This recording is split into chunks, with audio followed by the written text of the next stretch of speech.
உனக்கு ஒரு ஆபத்துன்னா அவர் சீறிக்கொண்டு எழும்புவார். தேவனுடைய பிள்ளைகளை தொட முடியாது.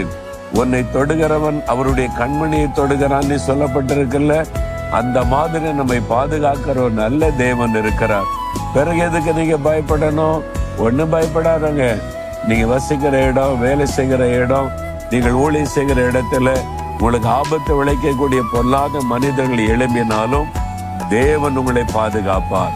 அவருடைய பாதுகாப்பு உங்களுக்கு இருந்துட்டா போறோம். யாரும் உங்களை சேதப்படுத்த முடியாது. விசுவாசிங்க.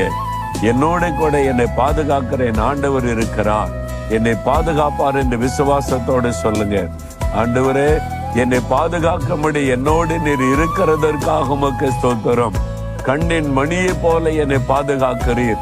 எந்த தீங்கும் என்னை தொட முடியாது, சேதப்படுத்த முடியாது. நான் அதை விசுவாசிக்கிறேன். இயேசு கிறிஸ்துவின் நாமத்தில் ஆமென், ஆமென்.